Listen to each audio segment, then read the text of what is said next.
Hi, everyone, and welcome. I'm sure you're very excited to be here to hear Joe Abercrombie reading from his upcoming book, The Wisdom of Crowds. The Wisdom of Crowds is out from Orbit in the US, Galanx in the UK, both on September 14th. If you haven't already pre-ordered it, you can click on that green button at the bottom of the screen to do so. And you can also click on the Ask Question button if you want to ask Joe some questions. After the reading, he'll be answering a few of your questions. And now, without any further ado, Joe, I'm going to turn it over to you. Let's hear something from that book. Hello, everyone. Thank you so much for coming. Luckily enough, the actual UK hardcover of Wisdom of Crowds arrived at my house just now. So I'm able to read to you from this final book. I hope there are no mistakes in it. But if I do make any mistakes, obviously, I blame my publisher and take no responsibility myself. So you probably, given this is a third book, it doesn't need a huge amount of explanation or introduction. Let's just say everything is going to devolve into a massive disaster. And in the spirit of that, I will do this little reading, which again, probably needs very little setting up. It's pretty self-explanatory, really. They're here, whispered Grey. Captain Lieb drew his sword. It felt like the right thing to do. I am aware, Corporal. He tried to project an air of confidence. Confidence defines an officer. He remembered his brother telling him so. I can hear them. Judging by the noise, there was a considerable number of them. A considerable number, and steadily approaching. It put Lieb in mind of the crowd's clamour at the contest. Hundreds of voices raised in delighted excitement. Thousands of voices. But there was a definite edge of madness to it, a touch of fury, an occasional punctuation of shattering glass, splintering wood. Lieb would have very much liked to run away. He didn't want anyone's blood on his hands, especially not his own. And he wasn't without sympathy for their cause, up to a point. Freedom and justice and so on. Who doesn't like that stuff, in principle? But he had sworn an oath to the king. Not to the king directly, of course, but he'd sworn it, even so. He'd been happy to swear it when things were going well, and supposed he couldn't just unswear it the moment things turned dicey. What kind of an oath would it be then? His colonel had assured him help was coming. From the King's Own, then from Westport, then from Starrickland, from ever less likely directions. But no help appeared to have arrived at all. Lieb glanced at his men, spread out across the width of the sparway. What a flimsy little red line they looked. Perhaps 40 flatbowmen, 80 spearmen, half of his company hadn't come out. Somewhat looser in their oaths than he was. He'd always thought there was no more admirable quality than being a man of your word. Loyalty defines an officer. His father had often told him so. But it was starting to look as if a certain elasticity could be a useful thing. They're here, whispered Grey again. I am aware, Corporal. Lieb's mouth turned very dry as the murk from the foundry down the street was thinned out by the breeze. I can see them. More of them, indeed, and more. Many looked like ordinary citizens, women and children among them brandishing chair legs and hammers and knives and spears made from mops. Others looked like professionals, armour and bright weapons glinting as the sun peeped through. Lieb's jaw slowly dropped as he began to appreciate the sheer number of them. Plainly, the closed council's increasingly shrill proclamations, curfews, threats, examples had not had the desired effect. Quite the reverse. By the fates, someone muttered. Steady? said Lieb, but it came out a squeak that couldn't have steadied anyone. It might have unsteadied those already steady, indeed. It was painfully obvious that his brittle little line had no chance of being tied. No chance at all. When they saw Lieb and his soldiers, they wobbled to a halt, bunching up uncertainly, chants and cheers dying on their lips. There was an intensely awkward silence, and an inappropriate memory floated up from the depths of Lieb's mind. The intensely awkward silence after he, drunk, had tried to kiss his cousin Cytherin at that dance, and she jerked away in horror, so he ended up sort of kissing her ear. This silence was like that one, but a great deal more terrifying. What to do? By the fates, what to do? Let them through? Join them? Fight them? Run and never stop? There were no good ideas. Lieb's lower lip twitched stupidly, but no sound emerged. Even a least bad idea was beyond him. Decisiveness defines an officer.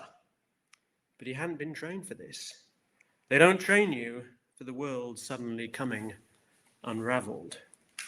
And now a rider pushed through to the front of the throng, a woman with a tangle of damp red hair and a furious sneer. It was as if her rage was an infection spreading instantly through the crowd. Faces twisted, weapons lifted, screams and cries and taunts burst forth, and suddenly Lieb had no choice at all. "Raise bows?"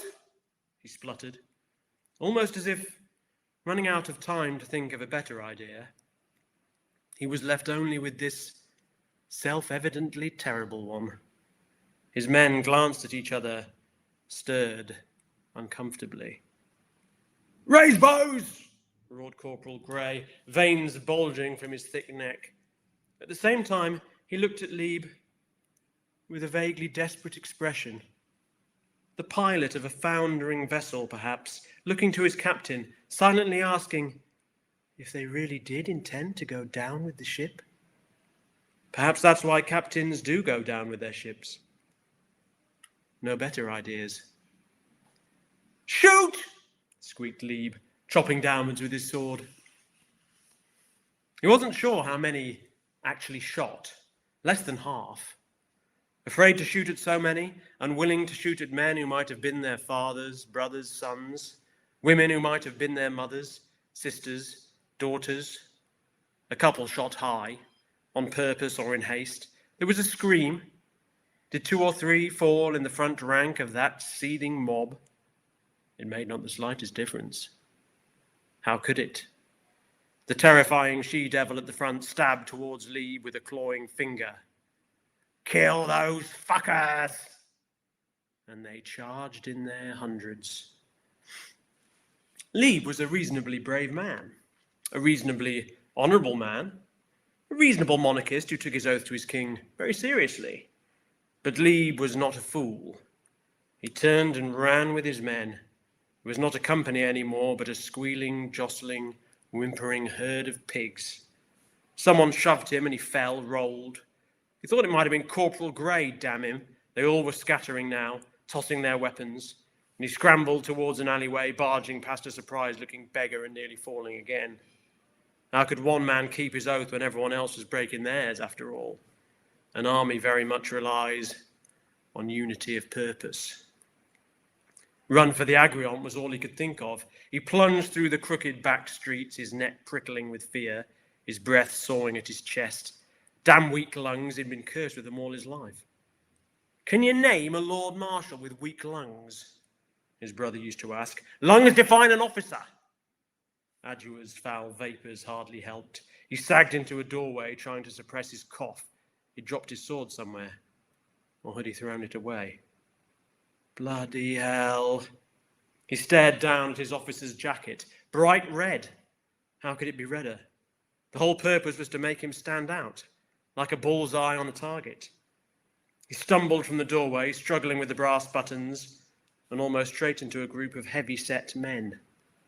Workers, maybe, from one of the foundries in the neighbourhood, but there was a wildness in their eyes, whites showing stark in their grease-smeared faces.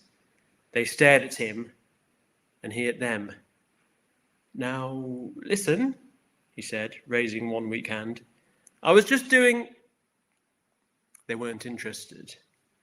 Not in his duty, or his oath, or his sympathy for their cause, or his reasonable monarchism. It was not a day for the reasonable, let alone for whatever defines an officer. One of them put his head down and charged. Lieb managed to throw a single punch as he came, a harmless one, which missed the mark and bounced off the man's forehead. His brother had once told him how to punch, but he hadn't really been listening. He wished he'd listened now. But then his brother hadn't really known anything about punching either. The man caught Lieb in the side with his shoulder, knocked his wind out, lifted him bodily, and brought him down on the wet cobbles with a stunning crash. And if you want to know more, you'll have to buy The Wisdom of Crowds in but 3 short weeks, I believe, now. Delicious.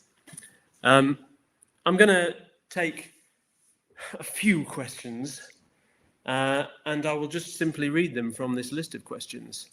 Sergio Vasquez is back.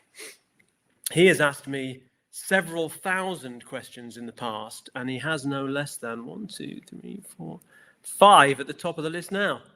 So we'll see how we get through it. We'll see how we do. He begins. What was your favourite thing about writing The Age of Madness in comparison to your previous work?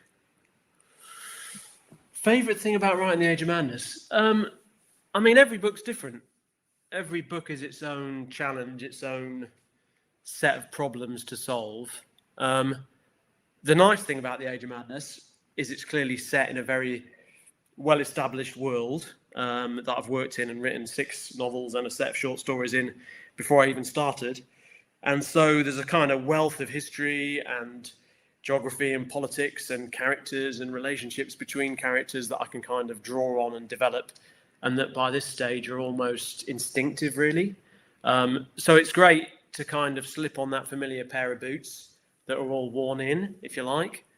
The downside of that is there's a lot to keep straight, a lot to keep track of, and there's a kind of responsibility.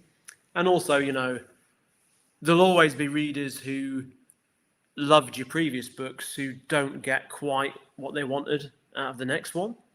But you've just got to leave that to one side and try and write the book you want to write. And so this was a thoroughly enjoyable project on the whole, especially once the first book was written. So the first of a trilogy is, in my general experience, much the hardest to write. That kind of sets the tone, sets the characters. Once you've got them in place and you've got a rough idea where they're going, you know, the latter 2 books are a good deal easier. And so drafting, which is normally the part I dislike most, that first draft, the second 2 books was actually pretty straightforward. I mean, when I say pretty straightforward, it's still awful. It's still like pulling your own teeth out, but better than most. And, you know, you start to get into the characters, they start to come alive for you, and that's when writing's actually quite fun. So I suppose that was the good thing, having a lot of stuff to draw on, a lot of characters and relationships to develop, but also in a way, the bad thing. So I'm going to skip through some of Sergio's other questions and try some other people first, but maybe I'll come back to him again. So Roger asks, I'm going to do an accent for Roger because I feel like, you know, perhaps you should have one. Oh, where's it gone? Roger, yes. Roger asks, can the Magi, like Bears or Khalul, have children? And will we hear more tidbits about what's happening in the South and in the old empire in The Wisdom of Crowds? Got an interesting way of speaking, Roger. Generally speaking, these books are focused on the Union, on the characters of these books, and they don't necessarily have a huge amount to do with the Magi and with the kind of magical backdrop, if you will, that is obviously bubbling away in the background of these books. But there certainly will be some more hints as well as some significant revelations about the kind of background war between Bears and other magical people within the world. So there'll be a little bit of that.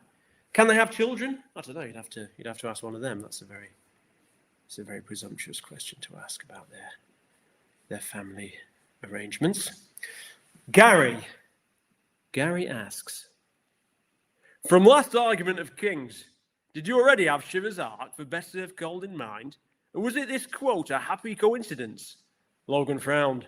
He saw the side of Shiver's lean face up ahead by the flickering light of a torch, a scowl full of hard shadows, one eye glinting. Well, I'd be a very clever man indeed if I had planned that Shivers would be described in that way, only to lose an eye in a later book. I'll leave it to my audience to decide whether I might be as clever as all that. But often you've got little shreds of things in mind for the future, and often there are happy accidents, and often you build out from what, the pipe you've laid in the past. And so, what might seem to be brilliant foreshadowing is a chance thing which you later develop. Sometimes you really do have an idea in mind, but usually it's a kind of happy marriage of the two for me. I wouldn't say that there's very much in Wisdom of Crowds or in the Age of Madness generally that I was explicitly planning and had thought about when I was writing the first law. But clearly the seeds of what happens in Age of Madness are planted in the first law, and it's about tending to them and seeing what crop grows in your fallow field. Who is next? Well, let's go back to Sergio now. He asks, how are things going with your upcoming book, The Devils? I mean, they're going all right. Books never go well. Books are horrible. Why do I do this? Why? Books are difficult, and especially new books in new worlds and new universes. So I'm kind of plodding through, and I'm trying to be loose and easy and let it flow. And, that lasted about 10 minutes. And now it's become terrifying hard work, like Glockter asking the questions. Horrible for everyone involved. But hopefully, I'm about halfway through a draft, and hopefully, it will shake out over time.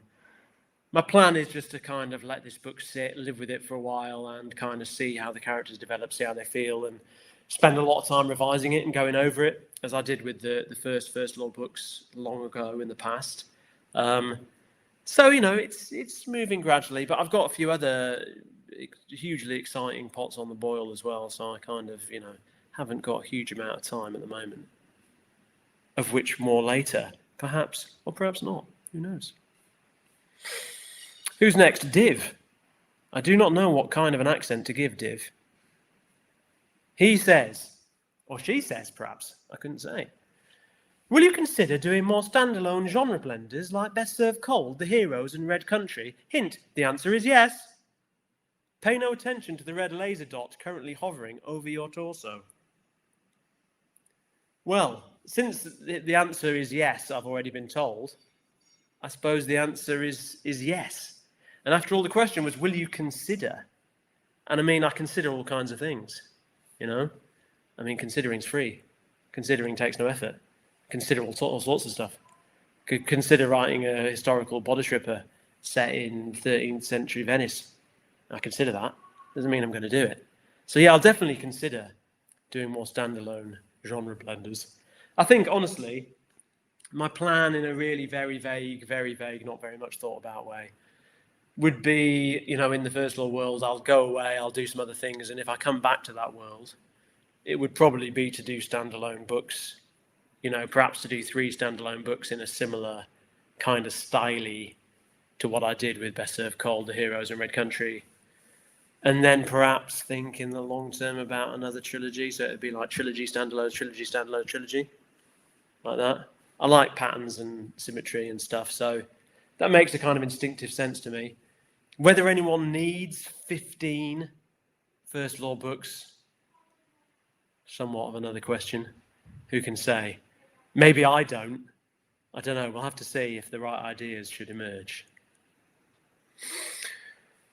Now, Maciek, was that how do you pronounce that? Maciek Reinhardt, who sounds like a Warhammer Fantasy roleplay character, which I thoroughly enjoy. He asks, "Hi Joe, what's your favourite part about French Revolution that inspired the wisdom of crowds?" Favourite part about the French Revolution is kind of a fascinating idea, isn't it? Because it was obviously quite a bloody, turbulent, and for many people pretty unpleasant experience going through the storm, even if the principles and the governance that emerged were admirable in some ways. Maybe that's one thing that really appeals to me about it, the kind of collision of high principles and high ideals and horrific bloodletting and tyranny, really. I just find that period really fascinating. I've always been interested in, these periods of change, these periods of turmoil. Fantasy settings, often taking their lead from Tolkien a little bit, perhaps, seem to take place in these kind of sandbox worlds that are very static in some ways, where technology doesn't move much, economics doesn't move. They're not like our world where conflict kind of boils up out of these tectonic forces of change. So I've always been fascinated by these periods of change, and the Industrial Revolution clearly was a major one in recent-ish history, and kind of political revolutions like the French Revolution, the Russian Revolution too, I find really fascinating as well. There's this kind of dynamism to the world. People's careers fly upwards by strange chances and then fly downwards by equally weird chances. People rise and then suddenly fall quite horribly, especially in the French Revolution, clearly, which kind of ended up eating a lot of its own children. So I just found it a really inspiring and vivid and interesting period to draw on. I mean, also, we get a lot of the medieval and the sort of slightly faux medieval in epic fantasy.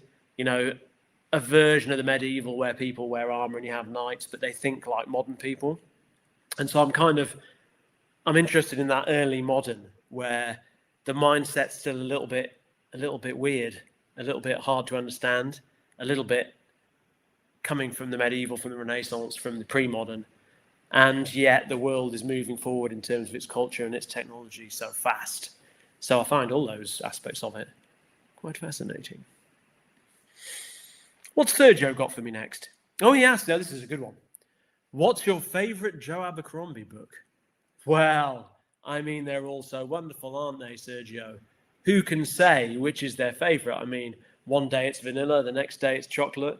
It all depends on your mood.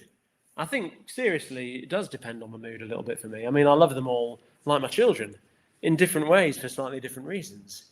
But I don't know that I love one more than another unless they're really pissing me off at the time, which is to say that I hate the books I'm writing. Always despise them.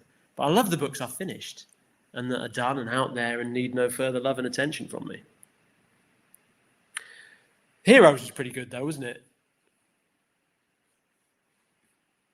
Next is Randall. Randall R. Randall R asks, do you have a character? Oh, I've lost Randall. Where was he? There he is. Do you have a character you enjoyed writing or coming up with more than another? Well, I would say generally I like the ones that work well very easily and effortlessly and that kind of spring onto the page somewhat fully formed. And often the sort of earthy, northern, slightly light relief characters work very effortlessly right from the start. The Dogman worked very well, and he was a character I always really enjoyed writing. I enjoyed writing in that kind of group of Northerners. They kind of worked together really nicely, and because I wanted those chapters to have a kind of rough-hewn, not particularly polished feel to them, I didn't have to revise them over and over. They sort of spilled out fully formed, and that was great fun to do. And in the new trilogy, Rika and Izen are two characters who work very effortlessly off each other in that way, and some of the other Northern characters. But others have been great fun to work with as well. I mean, also is is good, and in that group in the hours with Tunny and Hildy and others, they're just characters that work nicely together. And I really enjoyed writing Savine sometimes. I really enjoyed writing Leo sometimes.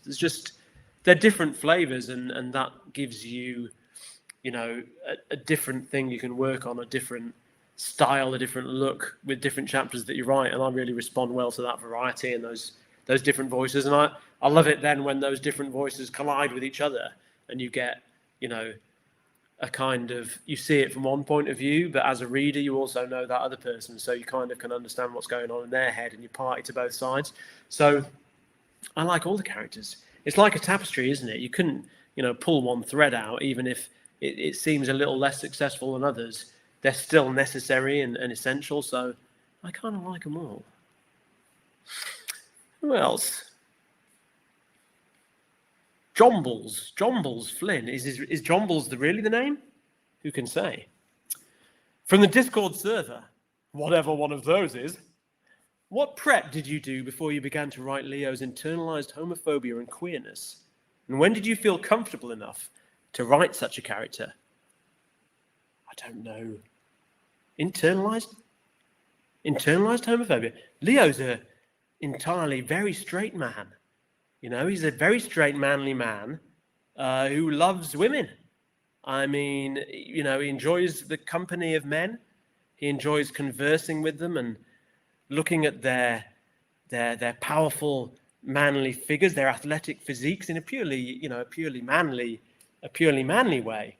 He's a straight man. I don't know where you got this impression. I've pushed that joke as far as it'll go. What prep did I do? I don't know that I did any particularly intensive prep for it. I mean, I don't tend to with characters. I just kind of write them and see how they emerge. It just felt right with that character. I think it was something that just kind of developed in the writing and then just seemed to feel right, seemed to be interested me. I hadn't really tackled gay characters very much or very successfully previously. So it felt like, some interesting ground to venture onto. When did I feel comfortable enough? Well, I think you do get more comfortable as a writer over time. You start with what's closest and most familiar and least controversial, perhaps. So, when I was writing the first law, I wrote a lot of male characters. They're very male books. I mean, partly because I was writing about a genre in which a lot of the archetypal figures are kind of male. The boy with a special destiny, the used up man of violence, the wizardly mentor, a lot of the archetypes I was drawing on tended to be male in Lord of the Rings and in Dragonlance and in those kind of books that I was kind of imitating and riffing on. But also, being male myself, men and the way men associate with each other is kind of something that is familiar to me and comfortable. And so you tend to reach for those easiest things first. And then over time, you want to stretch yourself more. And so I started to work more with female characters over time, I hope. Age of Madness clearly has, much more of an even distribution of male and female characters. And likewise with the gay characters is kind of, there have been a few around that I have not always covered myself in glory in my treatment of. And so it was just something that I wanted to kind of, tackle a little bit again. I mean, generally my feeling about this kind of stuff is, the world is gloriously diverse and varied, and that gives you a wonderfully diverse and varied set of people with different relationships and different approaches to life. And so there's not really any downside in trying to have your cast be as varied as you can and the various relationships and types of people that you'll end up with. I mean, apart from anything else, I've written a lot of characters now, a lot of points of view and a vast crowd of secondary characters. And so just from the point of view of not going over the same ground endlessly, you want to try and reach further for new ideas and new types of people to take on. And so it just seemed, right with that character. Whether people will like the way that it develops and ends up, who can say? What else has Sergio Vasquez got for you? He asks, which author would you say influenced you the most in writing, or how you view / approach storytelling? Ooh, which author? Well, I mean, I think, I'm influenced by a whole range of different authors and not just authors, but, filmmakers and probably games designers and, real life experiences of one kind or another. But clearly there's some important writers. I mean, there's a very little known British author called J.R.R. Tolkien. You might not have heard of him. He wrote a book called Lord of the Rings. That was quite influential on me. And then there's another guy who has just faded completely in obscurity, George R.R. Martin. And I still think his book, A Game of Thrones, will eventually find an audience. He was pretty influential on me too. But then also within fantasy, people like Ursula Le Guin, Michael Moorcock, Weiss and Hickman's Dragonlance, classic stuff. And a whole crowd of other fantasy writers, but then also a lot of writers outside of fantasy, like James Ellroy, who wrote LA Confidential and many other thrillers with this really character-focused approach, where the prose changes according to the point of view, which was very much a style that attracted me from very early on, and I kind of wanted to apply to fantasy a little bit. Elmore Leonard's another kind of thriller writer who has this amazing grip of voice and brilliant with dialogue. And then there's writers like Solzhenitsyn and Tolstoy and Bulgakov, some Russian writers to make me seem intellectual and impressive. And then a lot of Western writers, Larry McMurtry, Cormac McCarthy, and many more besides. And then a whole raft of kind of military history writers as well. John Keegan, Shelby Foote, C.V. Wedgwood, wrote about the 100 Years' War, 30 Years' War, and loads of others. I mean, everyone you read and enjoy and, are impressed by, you draw a little something from. And so it's a deep bench. Who's next? Michael S. Jackson. Michael S. Jackson says, "Hey, Joe. Hey, Michael. How far ahead do you plan a series like Age of Madness? Do you know the end when you're beginning to write book one?" Good question. Well, when you say a series like Age of Madness, I mean, the approach tends to vary a little bit with every project. In the case of this particular one, I felt like it was essential to write it all or draft it all loosely first before kind of committing to a publication schedule, so that I kind of had a draft of the whole thing, which meant that I didn't have to plan it too tightly in advance, because I could draft it, see what I'd got, see what needed to change. In practice, I think what happened was I wrote the first book, drafted the first book very loosely, and then thought I could do with tightening this up a little bit, because by the time I got to the end of that first book, my thoughts had shifted a fair way from where they'd been when I started it. The characters had developed. I knew better what I was doing. So I rewrote the first book, and then I drafted pretty loosely the other two. And that then gave me an end point and a shape. So I'd had a kind of rough set of ideas. Generally what I do is I split a project into parts. So in this case, as a trilogy, it was 9 parts. I had a very rough idea what the content of those parts would be. Had a rough idea who the characters were going to be, and then I started quite early drafting, to get a sense of how it felt, really, because my experience over time has been that planning can throttle things a bit. You want an idea of where you're going, but at the same time, until you put pen to paper and you start writing from the points of view of the characters and feeling what they're like, you don't really get a sense of who they are. A lot develops as you try and draft.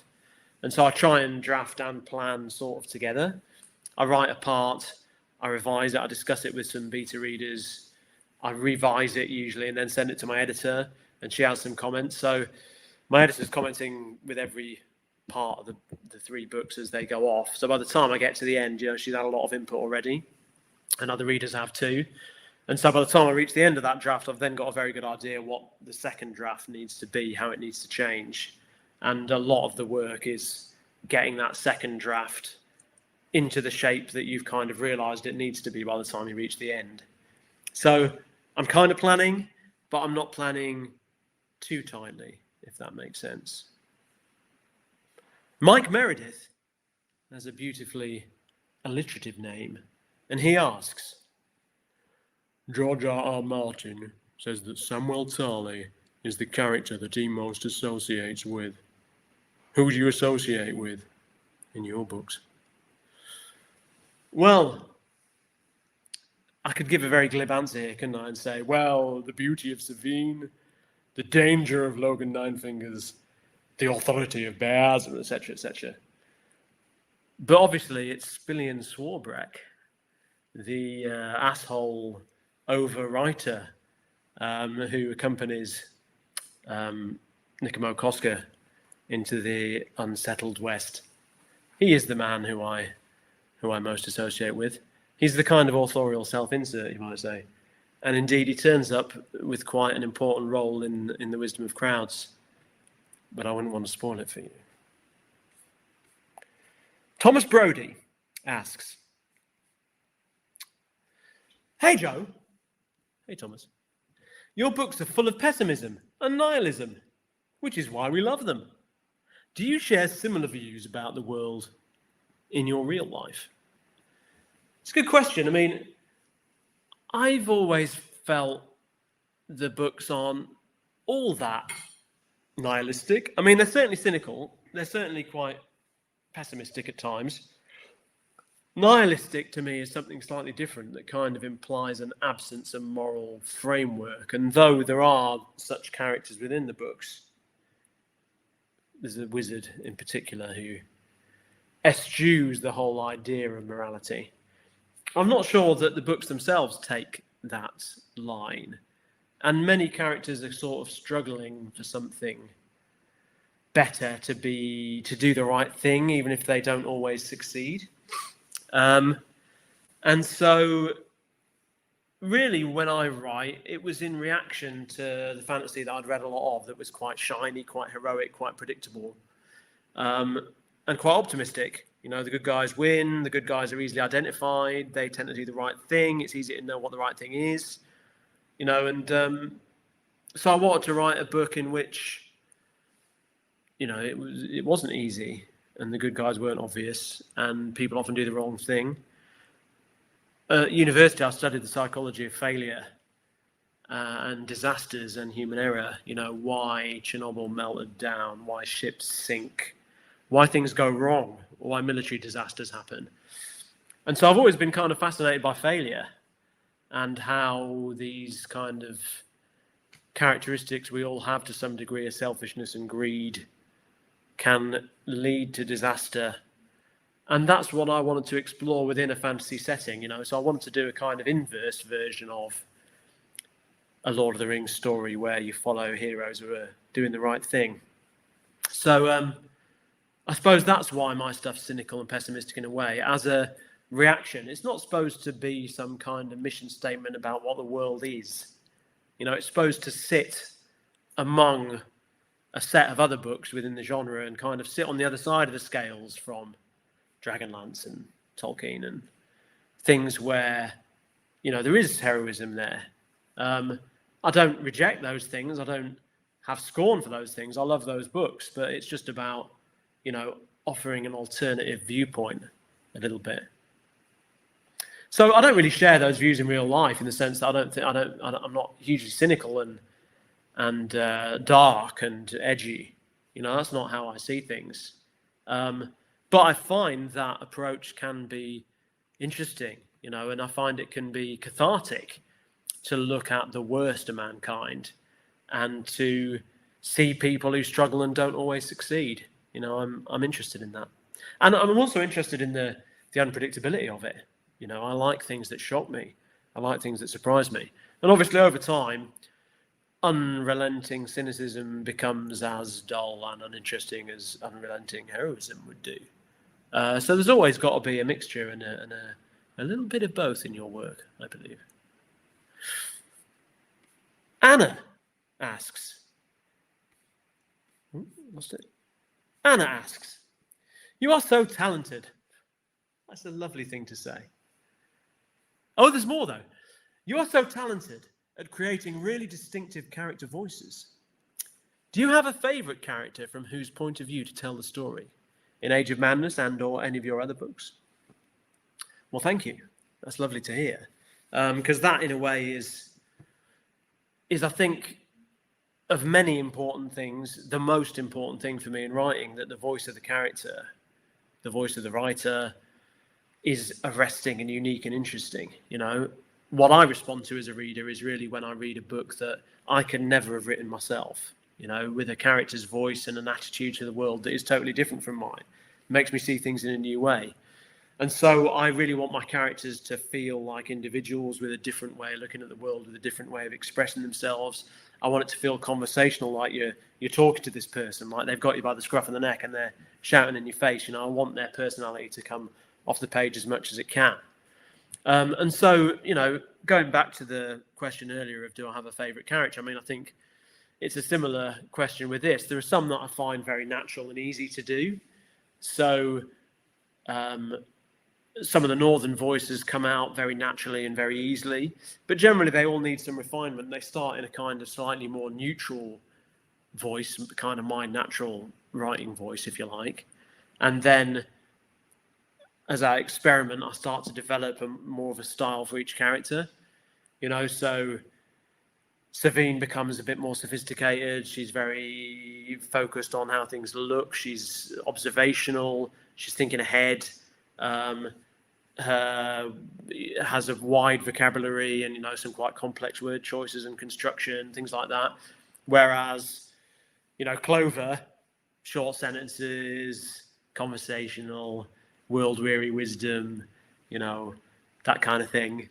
And then also has this more discursive sort of wandering around in his own head kind of attitude. Leo's short, sharp, to the point, usually missing the point. Not the exact opposite as Savine, not thinking about anything but himself. How does he look? How does other people look? Doesn't care. You know, very focused on surface things and you know, his own short-term needs. So, you know, I kind of enjoy them all, and I enjoy the opportunity to develop the various voices. And I also enjoy those little sections where you have a kind of sprinkling of little people who are, you know, free to be very intense and weird sometimes. And I like that variety and that moving around. That's what I'd say. Let's go back to Sergio. Sergio, oh, slight Latin accent, Sergio's asked. He's actually requested. He's requested a slight Latin accent. Oh my God. How do you think your background, is that Russian? Why is that Russian? Anyway. How do you think your background in both psychology and film editing has helped you as an author?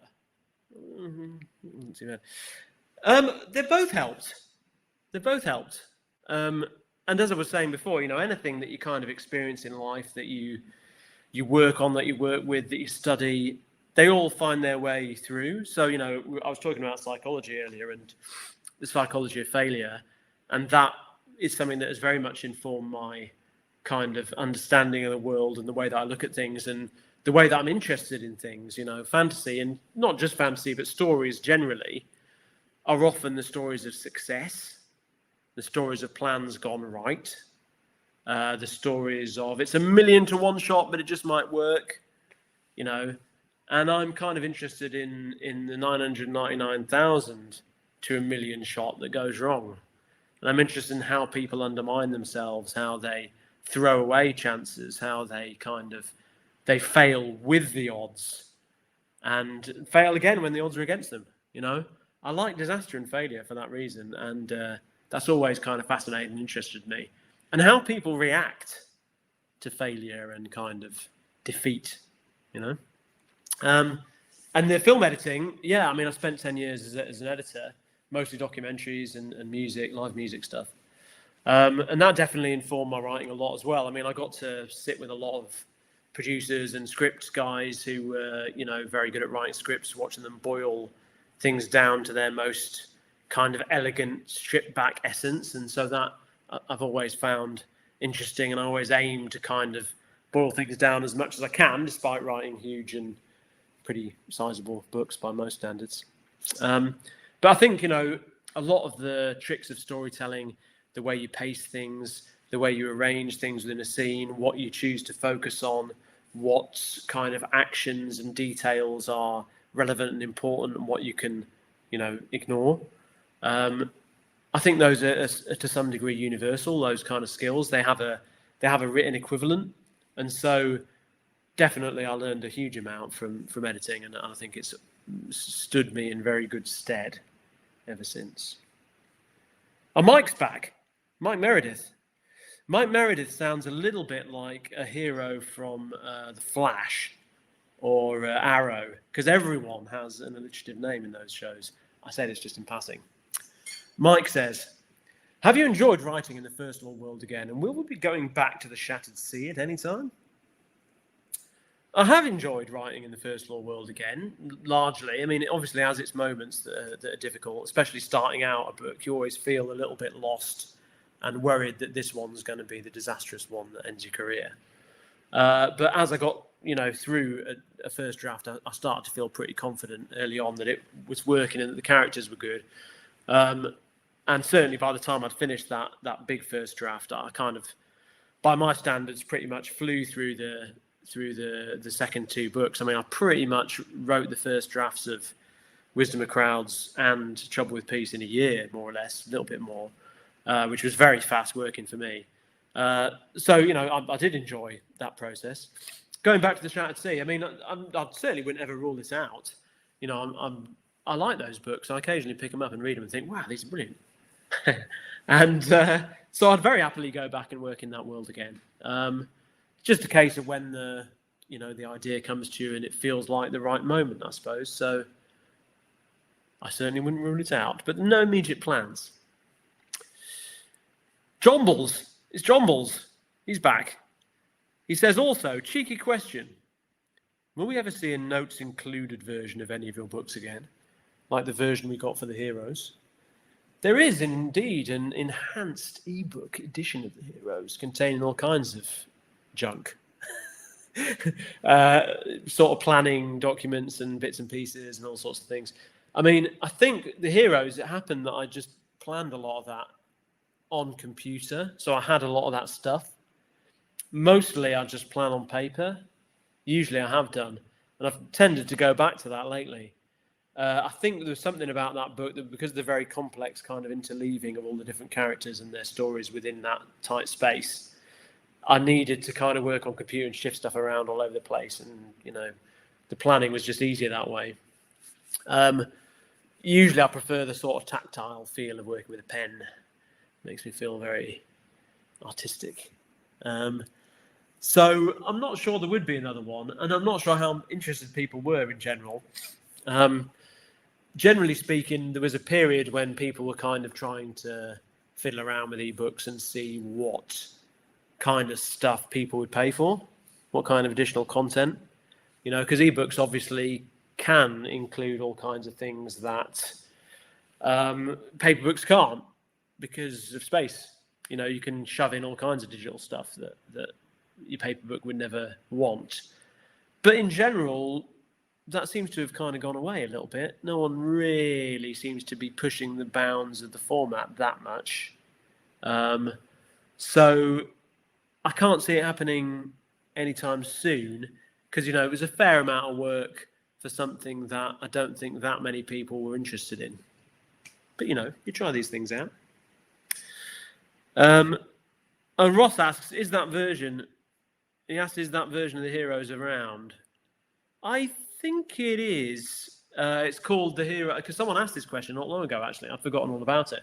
And I did find it, I think, on Amazon UK anyway. It's an enhanced edition, it's called. I think it is still available. I could be wrong. Christian asks, what was the inspiration for Arcel? He's bizarrely nice for a First Law character. What was the inspiration? Oh, see, it's always difficult to pick out your inspiration for characters. The very most basic inspiration was Henry IV, Part 1. Shakespeare, little-known British playwright. I think he could be big one day. Henry IV is about Prince Hal, who's this kind of worthless layabout prince, dossing around with his mate, Sir John Falstaff, getting into silly misadventures. And he's the kind of son of a disappointing king in a kingdom running slightly to seed with a lot of rebellion and disaffection beneath the surface. And by contrast with the layabout Prince Hal is the glorious Henry Hotspur up north, who is, all the things that everyone admires: brilliant battlefield leader, impetuous, golden-haired. He defeats the dreaded Scott Douglas, makes a prisoner of him, and then releases him and makes a friend of him. So, Henry IV contrasts these two kind of young gods, if you will. And I was like, oh, that's good. I'll steal that. And so, in a way, also is my Prince Hal, and Leo is my Hotspur. But they sort of developed into something slightly different, clearly. And so, why he is also like he is, it sort of developed as I was doing it, but I suppose I kind of had the idea that he'd be like that. This kind of louche, witty, but ultimately quite self-aware and self-hating, really. Guy who's sort of paralyzed by the expectation of his position. I just found that interesting, and it seemed to work well. And as I was saying before, it kind of developed as it went along. And, I was also, I suppose, with all these characters, one of the fascinating things about them, with Savine especially, Leo also to a degree, and also definitely, their parents are big figures. Ricker too, up to a point. Their parents are big, well-known figures, well written about, points of view from previous books. So, who they are was partly defined almost instinctively by who their parents are and what kind of characteristics they might have inherited, what characteristics they might not have from their two parents. So I suppose that's where it also derives from as well. Who else do we have? Matt S. says, is it safe to assume King Jappo is Shiva's son? You mentioned the Nordic features and muscles. Well, I couldn't say for sure, but I do think that also observed that kind of looks more like a Northman than a Styrian. When writing it, what was the most difficult thing? This is has no name attached. The most difficult thing, I suppose it's just, as with any book, early on at least, kind of battling the doubts that it will be any good. I mean, I've got better than that because I always feel that way and it always works out so far. So, you feel unconfident about a book, you're not sure whether the characters will work, you start to think it's a bit of a disaster, you have trouble sitting down and making headway. But you kind of plod through, or at least I do. That's what I try to do. Take all the magical thinking out of it, break it down into tiny steps, sit in front of it, and force yourself to make progress. And actually, these books, as I said, generally speaking, were pretty easy to write compared to many, and went pretty smoothly. So there was nothing that was sort of brutally difficult. I mean, in terms of points of view, I think Savine was probably the hardest. And in fact, thinking now, when I started writing her, she had a kind of italicized voice, internal voice, the way that Glockter had. It seemed sort of appropriate that she would have the same feature as he had had. And so I worked with that for a while. It didn't really seem to work very well, though. And after I'd written the first part in that style, I kind of just canned it, took it out, turned it into normal writing where appropriate. Because the problem was that with Glockter, he says one thing and thinks another. And the whole beauty of Savine is she says exactly what she wants to. And so there wasn't a lot of point in it. So I cut it in the end. And then it worked much more nicely thereafter. So there was nothing that was hugely difficult about this one, I wouldn't say. Nils asks, will this book be the last from the First Law universe? And Maciek has already said, he said in an interview some months ago that he's going to write more in the future. Yeah, I mean, I certainly don't proclaim that it is the last. I mean, when I wrote the first Law trilogy, I never sort of anticipated there would be more. I'd planned to write a trilogy. That had always been the plan. And then when more books were required, then I started thinking, what are they going to be? And, the plan for The Age of Madness had gone back some time. But, it wasn't until I started thinking, okay, I need to write a new trilogy that I really, started working on it and bringing together what it'd be. So I really have no strong ideas about what another trilogy would be or what more books in the First Law world would be. But I think, my feeling is I'd like to write more books in this world. I don't think I've run out of stuff to do, places to visit. There's always more characters to work with. So, I mean, there probably will be more at some stage, but there's no kind of standing contract or immediate plan to do it. So when it'll be, I couldn't say. And then this probably, I fear, may have to be the last one, because we're nearly coming up to our hour together. Is there one character, Patrick asks, you sympathise with the most or feel bad for the most, since you tend to put your characters through hell? He adds to the end. Is there a character I sympathise with? It's an interesting question, that. People often ask me that kind of thing. Or, it's twin question, which is kind of, do you feel bad for characters? I don't really think about them that way, if I'm honest.